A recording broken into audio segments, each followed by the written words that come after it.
Alright, we got 3 packages here. The top 2 are these kinds, so we'll just go ahead and get these started. The one on the bottom is that kind with the evil hidden styrofoam-like substance, so we'll just,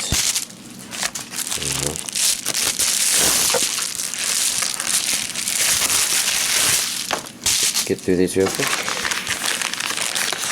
And close enough. Alright, first up we have IWGP, which I initially could not tell if it was anime or not. I mean, it's a little more obvious looking closely at it like this, and this sticker doesn't want to come off. Oh, there we go. But, you know, because it could have been a bunch of live action shot. Welcome to Ikebukuro, a criminal paradise. Regions A and B, that looks like an English dub.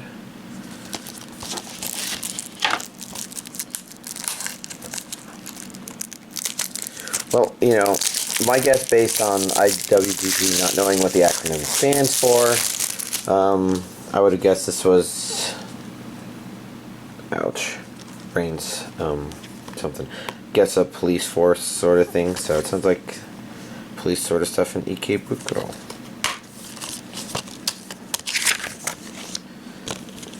Let's see, we've got 2 discs. We got that guy who also appears on the back, although his hair looks a little more red here.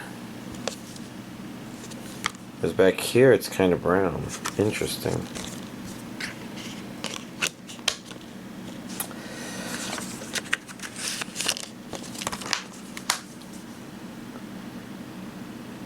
And I don't know if that's him here. The hair looks more black, so I don't know. Probably not about a chameleon-haired person, but I don't know, something. Robotech Part 2, The Master Saga on Blu-ray. Like I mentioned, Robotech is technically a combination of 3 anime series, so I'm just pretty much getting it on Blu-ray. I believe if this is Saga 2, this would have been on Southern Cross. I don't know. Let's just open this up and take a look. Oh, and Regions A, B, and this should be English dubbed only. Because, again, the other series, you know, were edited together into it. But,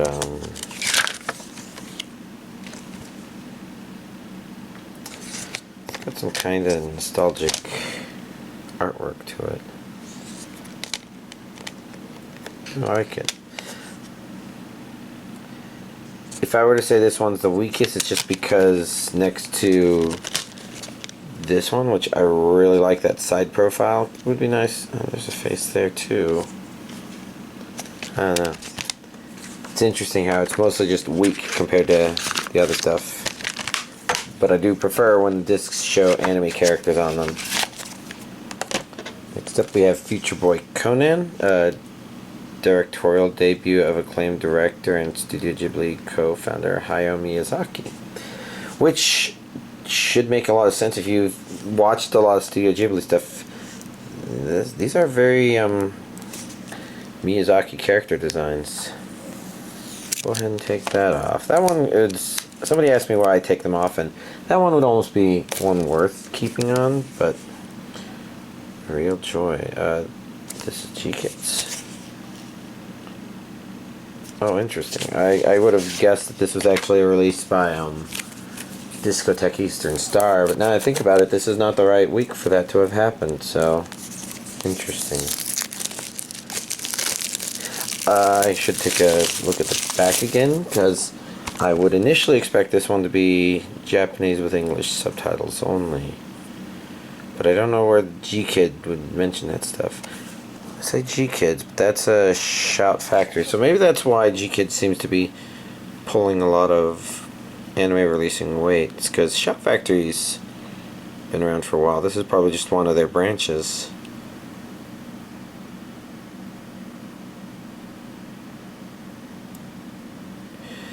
I see. Now I'm registering that we have Blu-ray features, video, audio. So there's English and Japanese audio, except for the bonus features. Bonus features are English, so it's probably somebody. Well, that's interesting. That means this has dub as well. I mean, it's possible that it's always had a dub. Oh, this isn't a disc. What have we here? Well, I've heard the name Future Boy Conan a lot, but it being something directed by Miyazaki, that actually makes a lot of sense why I've heard its name. Oh geez, those really look like Miyazaki-esque designs. Like, I say that mostly as it looks like something out of Nausicaa.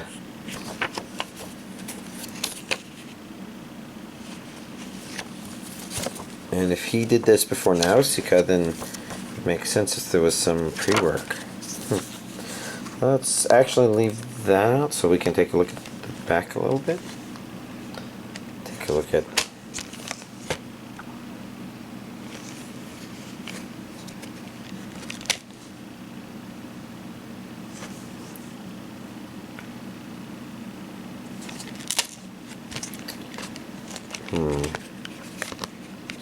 or any of the discs loose. It sounded like some of the plastic is loose, but I guess well, something isn't behaving right, because now it doesn't want to close. Oh, there we go. Very strange. Last but not least, science fell in love, so I tried to prove it, which sounds like a very wrong name, but that usually means that there's some sort of idea. Maybe there's translation goofiness in it. Sort of like how Attack on Titan might have originally been intended to be translated more as Attack of the Titans, because I think it's a conceptually direct translation where you're applying the word attack to the word Titan, which basically means that the Titans are attacking or something, but I don't know. I could be wrong about that as well. If love is all about chemistry, can it be proven scientifically? It sounds like a silly premise, but you know, there's plenty of things that are silly premises that actually work. Region A, I see English and Japanese audio, and going in here.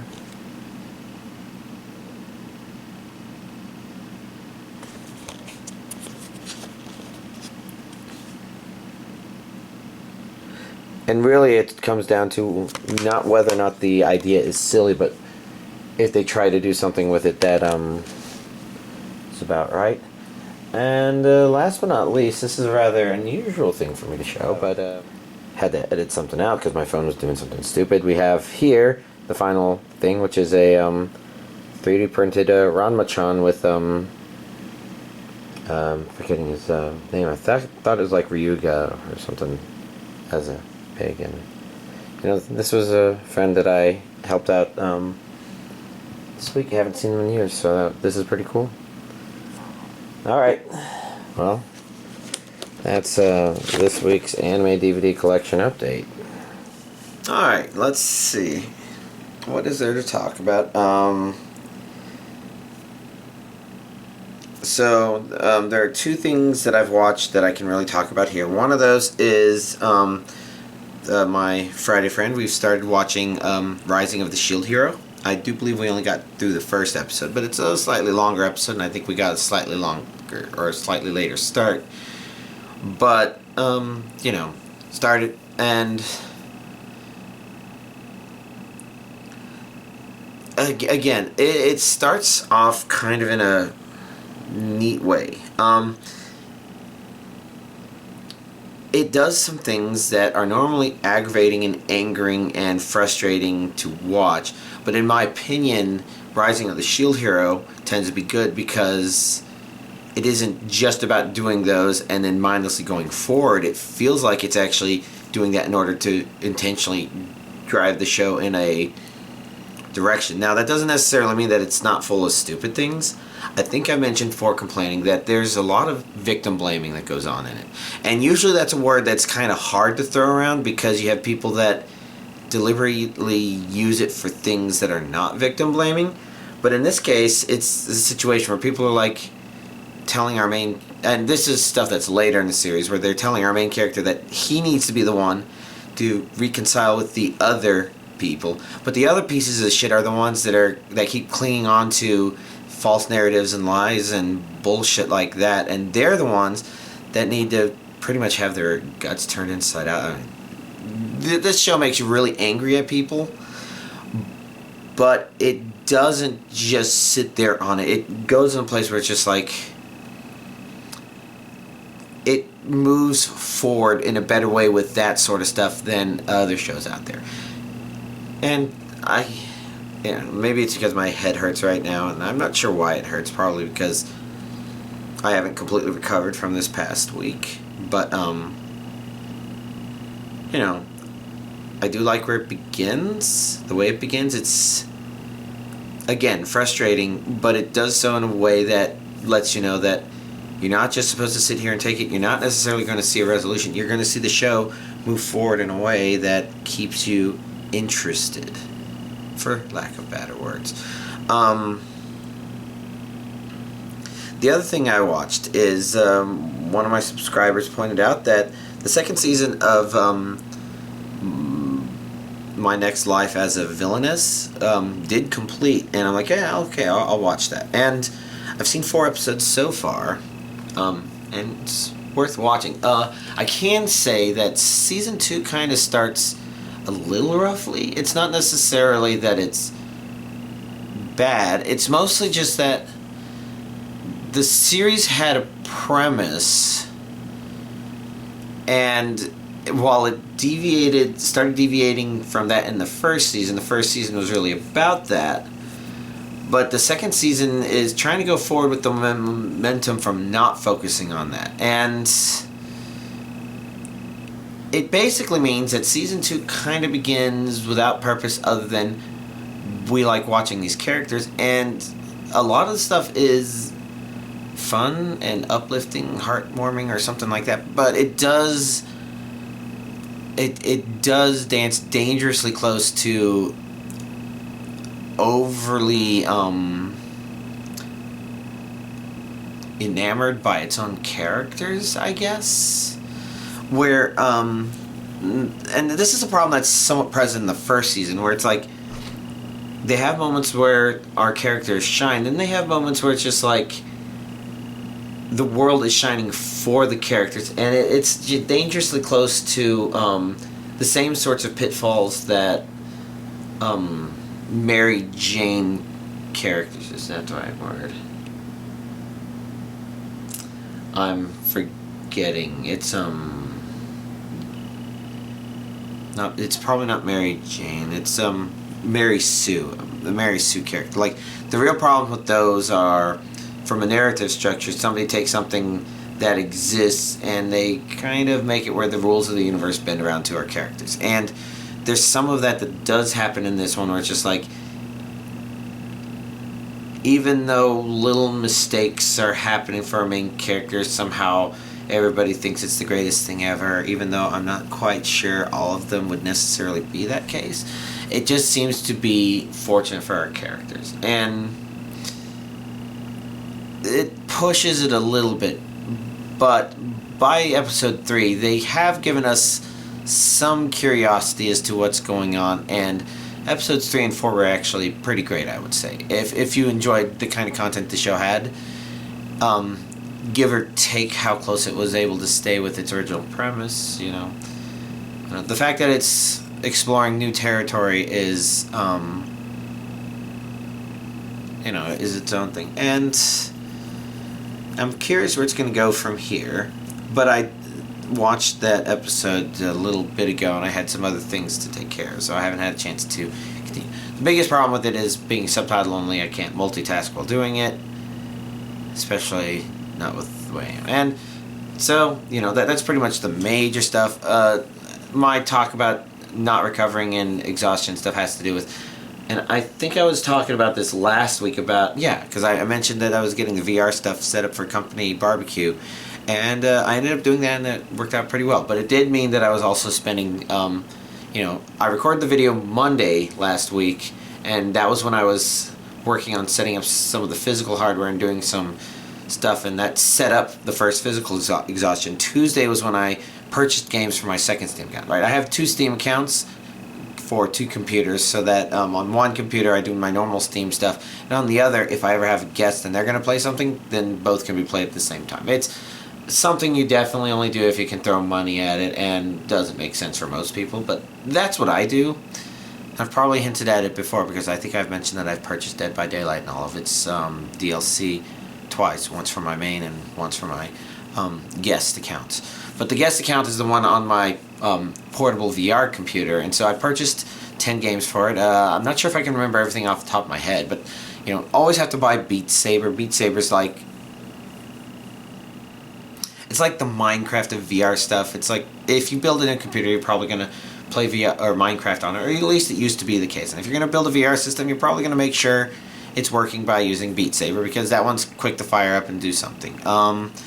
Let's see, I also got Five Nights at Freddy Help Wanted, Phasmophobia, Dread Halls, which is an oldie, by VR standards, but it's there. I got Eye of the Temple, which is a neat looking one, but I couldn't test it too well with my setup here, and I can only play it a little bit at the company barbecue, just to kind of have this station doing something, so maybe people would be interested instead of just watching me sit around waiting for people. Let's see, I got Job Simulator, which is fun. I'm probably counting things. Oh, Guns and Stories, which I've had the demo for, but I got the real thing because it was only $10.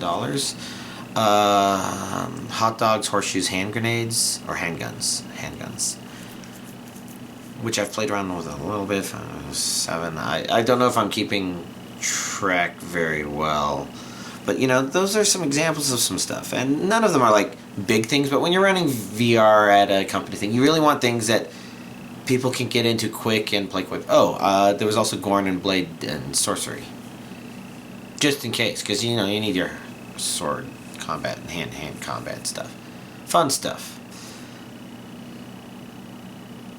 And I'm probably just forgetting one more, but most of it didn't get fired up and played, but that's kind of what I expected. So yeah, Tuesday was purchasing all 10 of those games and playing a little bit of each of them, so I could at least be familiar enough with them to give some guidance to anybody trying to play any of them. Like with Blade and Sorcery, I kind of figured out how to get into the arena and start up a simple fighting mode. So, and that ended up being valuable instruction as a very explicit example. I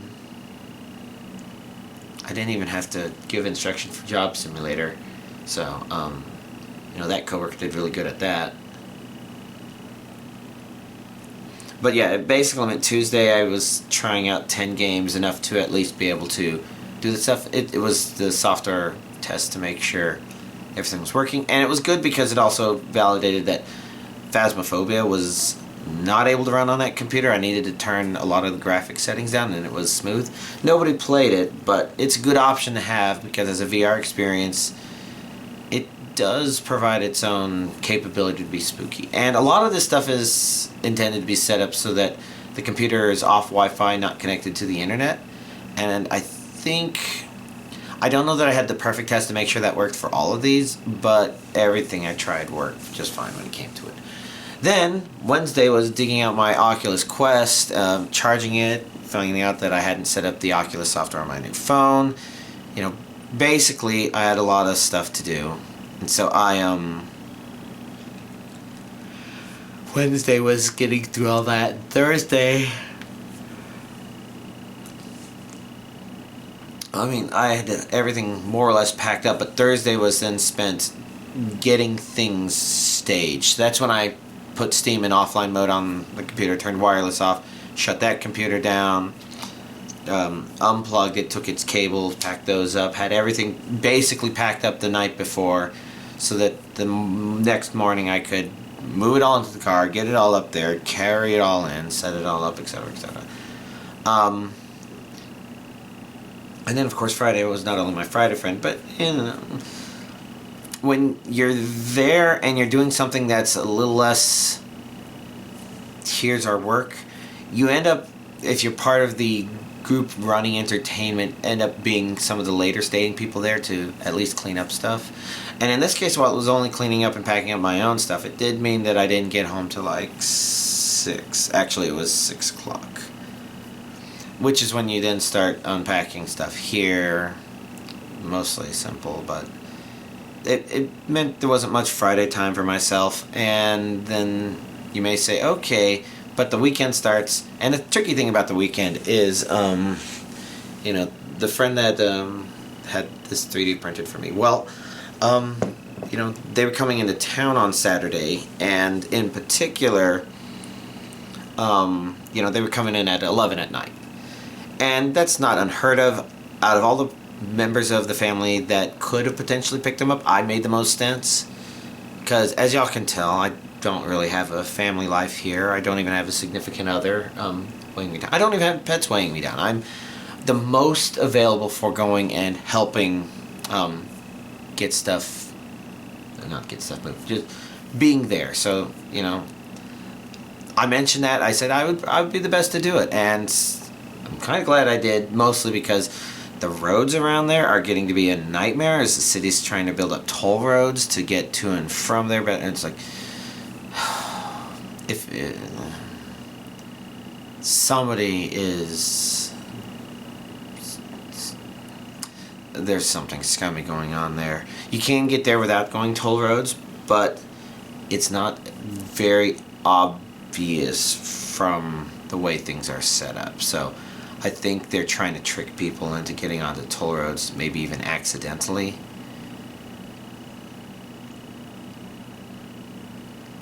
It's really hard to tell. I wish I could say that I don't ascribe to maliciousness. That can be subscribed to incompetence. But the fact that they're building toll roads in the first place kind of suggests massive corruption to me. But, you know, it was good. I was there. We went to Denny's to eat dinner. You know, they treated me, and I think it actually works out because, you know, I spent just a little bit of money parking in that parking garage to help pick them up. And, you know, instead of worrying about paying me back for that, paying me back for my time, paying me back for gas, they're like, they needed to eat. They were going to hit up Denny's because they're open past midnight, and they said, why don't I join them? And yeah, sure.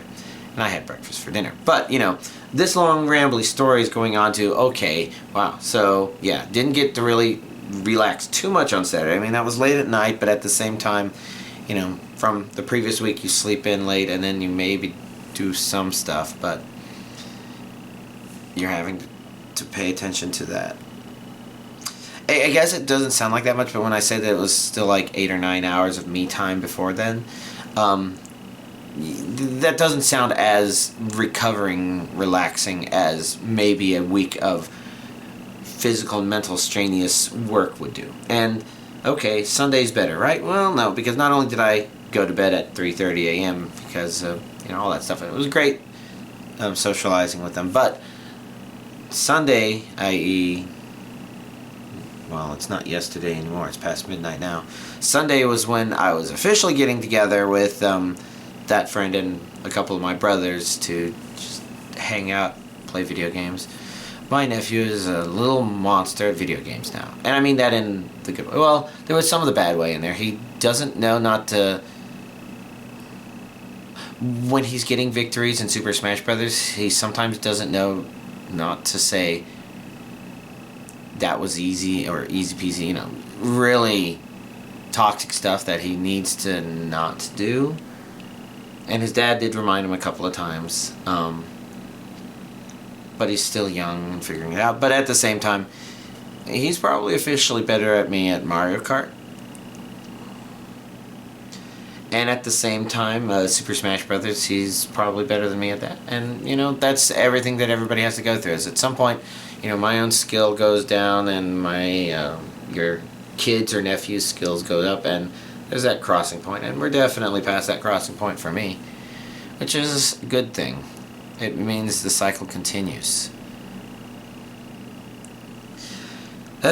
So today's been my first real day of relaxation, but I don't know. Maybe I haven't taken enough naps because, you know, I had to at least make sure I was going to be awake to do this, and I've been catching up and watching other things. It's better than most Mondays, but it's all catching up. So, what does that all mean? It means that I'm probably going to try and finish watching Villainous Season 2. Probably fire up one or two things that came out this week, because they're curiosities, and I have the time, in theory. In practice, we'll have to see how Thanksgiving impacts things. You know, I plan to cook a lot of stuff. I think every year I think about, oh, maybe I'll record videos for Thanksgiving for y'all, but the problem is it's really easy to record the beginning of it, because like when you're cooking a big meal like that, you have to plan out when things need to be finished. So the first thing to always get cooked is pumpkin pie, because that happens the day before, and those end up in the fridge thawing, and that's also when you'll have Cool Whip, if you have that, out of the freezer and thawing in the fridge as well. Turkeys should probably be thawing in the fridge a couple of days before that, but I just go with simple butterball turkey breast roasts. Those are really the next thing, because earlier in the morning, since I cook them in a slow cooker, you really start that early in the morning. And then later on in the day, that's when you start working on potatoes. You don't need them to be cooked immediately, but you want to get them peeled and chopped up and soaking in water a little bit earlier in the process. I don't think for mashed potatoes it's as important that you let them soak and get the starch out. You know, that's usually more important for French fries and probably potato chips as well, I'm guessing, based on one of my mom's potato chip experiments, where I think they would have tasted perfectly fine if maybe they had been soaked.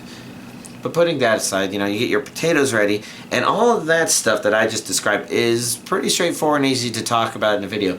The problem is, once you reach the point where you're going to start cooking those potatoes, that's also usually when you're on the verge of starting biscuits and gravy and mixing stuff up in the smoothie. And even though all of that stuff could be in theory recorded and edited down, the problem then becomes that there's just not enough space in the kitchen to be juggling 4 or 5 things at the same time while trying to worry about the video.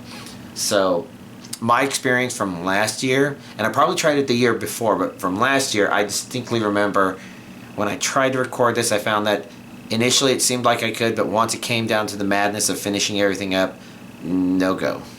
So if y'all are curious, while y'all are not going to see any me cooking Thanksgiving videos soon, that would be the reason why. But, you know, that kind of tells you there's a plan. I've got all the ingredients purchased. The only thing I haven't figured out is how exactly I'm doing the turkey gravy, because in my experience, there's never been quite enough. You know, there's always enough to eat some there, but you kind of want enough for there to be leftovers. So, there's gravy that comes with the butterball turkey breast roasts, but I got some gravy packets just because it's kind of nice to go absolutely nuts with turkey gravy. I mean, you want the option to have your food swimming in it if that's what you want. So, yeah, all that stuff. And tonight, of course, I've got to make sure dishes start moving through so that when I bake pie on Wednesday, I can move dishes through even more and have everything prepared for Thursday. Fun stuff. Alright, well, y'all heard Discord. That's probably my mom asking something related to Thanksgiving dinner, so I should probably go check that, and y'all have a nice week.